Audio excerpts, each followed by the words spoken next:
For the recording here, while you're working on these, I'm just going to pause the recording. So for those of you watching the video online, you can pause your video, try these for yourself, and then resume the video when you're ready. Okay, let's go over these. Soluble or insoluble, and then you draw and explain. Now I know that drawing may not be your strong suit, it's certainly not mine. So just do your best to communicate via some sort of artistic rendition. Let's just put it that way. That's a very broad definition of art, isn't it? Communication being via some sort of artistic rendition. Okay, hexane in water. So which one's the solute, which one's the solvent? Solvent's water, right? And solute is hexane. So let's draw hexane. If we're drawing the Lewis structure, 1, 2, 3, 4, 5, 6. All of these are hydrogens. There is a shortcut to standing here drawing all these hydrogens.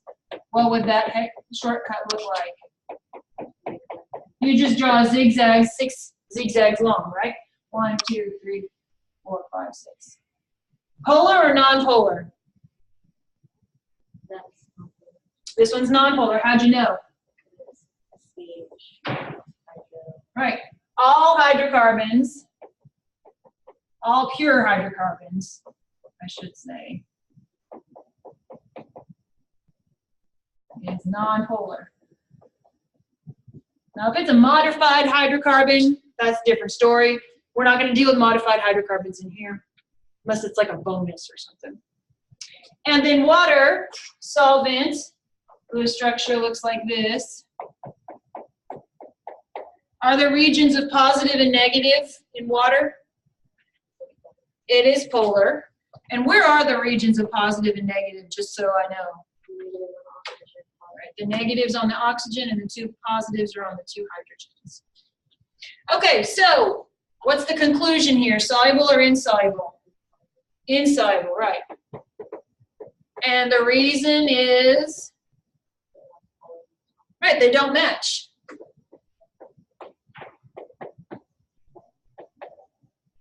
Like dissolves like, right? If I asked you to sketch this, what would your sketch look like? What would you see in your drawing? Mm-hmm.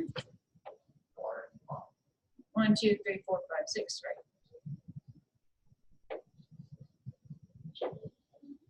And then you've got your H2Os on the bottom.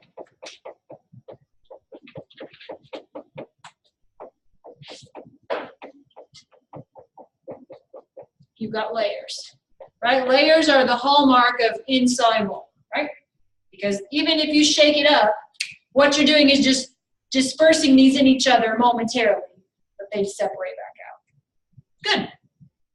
Any questions on number 1? Questions on 1? All right. I jotted them off to the side here so we can go through them quickly.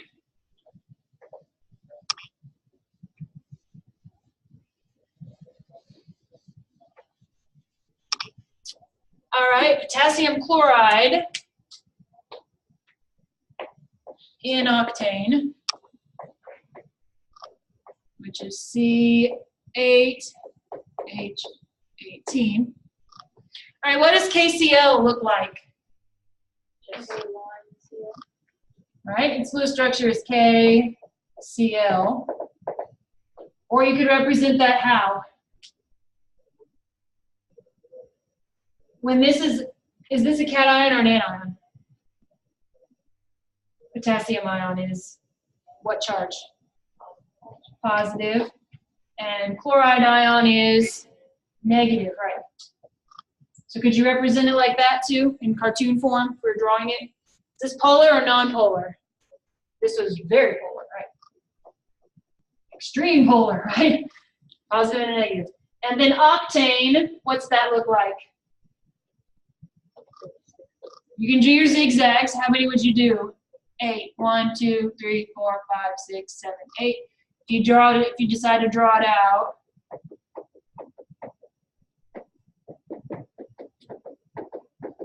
you can count. There are 18 hydrogens there. It would be a pain to draw them all, but you could. So is octane polar or nonpolar? Nonpolar, we know that because it is a hydrocarbon. No modifications to it, right? So what would our conclusion be? Insoluble, again, for the same reason as before. Like dissolves like, right? Polar doesn't dissolve in nonpolar and vice versa. So if you were sketching this, what would it look like? Right, this would just all sink to the bottom. Right, so you just have a whole bunch of these sunk on the bottom.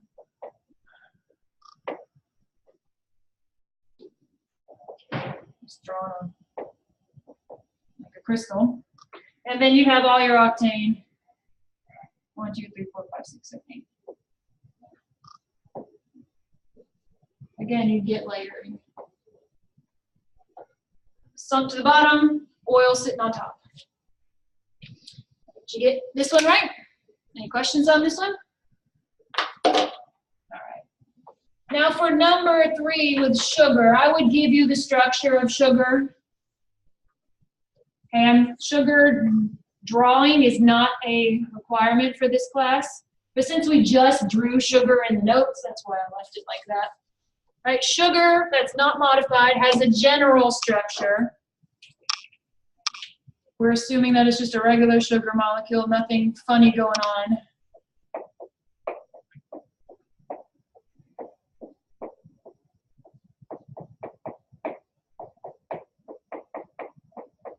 I'm just going to draw the same one that we drew in our notes. There are lots of molecules that are classified as sugars. And the only differences between them are whether or not these OHs are on the top or on the bottom, basically. And then we're dissolving that in water.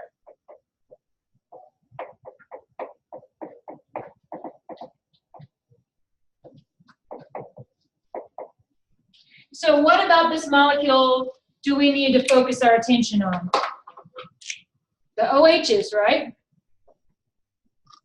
1, 2, 3, 4. There are 5 OHs in this molecule. So is this a polar molecule or a nonpolar molecule? It's polar, right? Because of all these OHs. Is this one polar or nonpolar? Polar. So what's the conclusion here? Dissolves or does not dissolve? This one's soluble, right? And the reason, like dissolves like, right? If you drew this, which I wouldn't ask you to draw, we did in the notes, right? You would draw it out really big.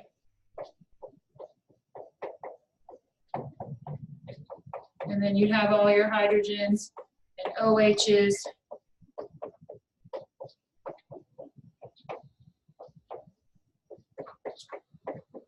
And then where would you draw the H2Os?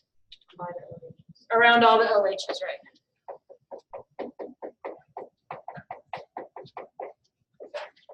I'm just going to draw one on each.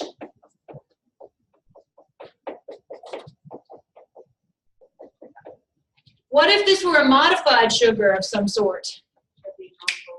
Right, if I got rid of all these OHs, and I just replaced them with hydrogens, now what it would be? Now it would be nonpolar, and what would the conclusion be? It would be insoluble, right? So if I had a modified sugar, or maybe I've got some sugar where you've got a big, long hydrocarbon chain coming off, would that still be nonpolar? Yes, it'd make it even more nonpolar, right?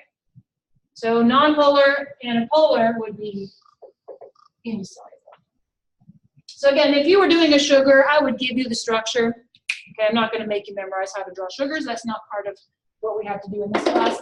But taking that structure and matching it up to water, that is something that you need to do. All right, sodium iodide.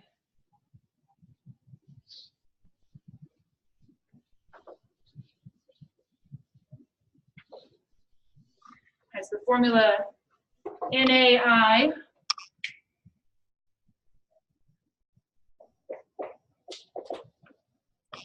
In water. So Lewis structure of water, oops, still the same.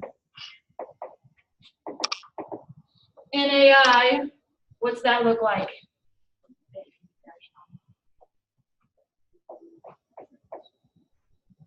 All right. How will we represent that in cartoon form?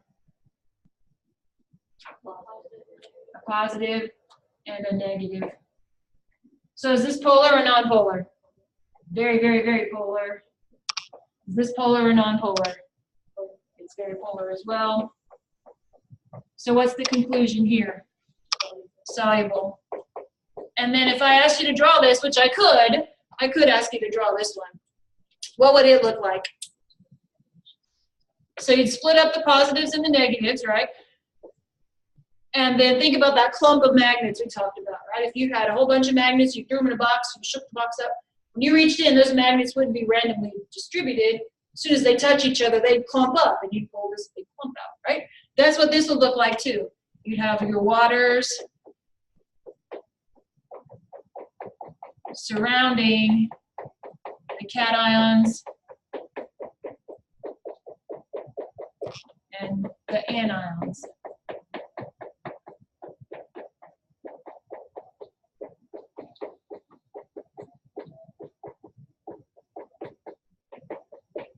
Right?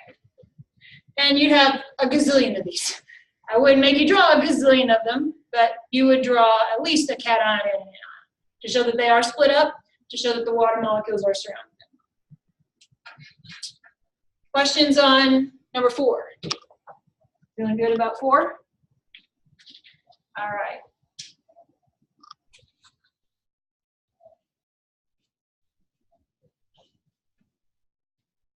Last one.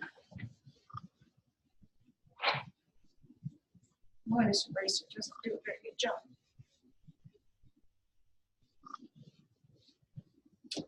All right, the last one is showing up on the screen. Okay, though, I think. Nonane. Is that showing up? Barely. Let's see if I can get another marker real quick. Have another one. Nonane. And that's not any better. Decane. Oh, nonane is C9H20, and decane is C10H22. Okay, so what do the structures of these look like? Let's do the zigzag notation. How many zigzags would you have in nonane? 9. 1, 2, 3, 4, 5, 6, 7, 8, 9. Polar or non-polar? Non-polar. And then in decane, how many would you have? 1, 2, 3, 4, 5, 6, 7, 8, 9, 10. Polar or non-polar? Also non-polar. So the conclusion here is soluble. And if I asked you to draw this, what would that look like? They'd just be all mixed into each other, right? 1, 2, 3, 4, 5, 6, 7, 8, 9. 1, 2, 3, 4, 5, 6, 7, 8, 9, 10. 1, 2, 3, 4, 5, 6, 7, 8, 9, 10. 1, 2, 3, 4, 5, 6, 7, 8, 9. Right? You'd have to sit there and count to distinguish them from each other. They are that miscible in each other. Questions on those? All right, the handout that I gave you, I actually don't think we're going to have enough time to finish today. So bring that with you, and we will go over that the next time. So that's where we'll stop for today.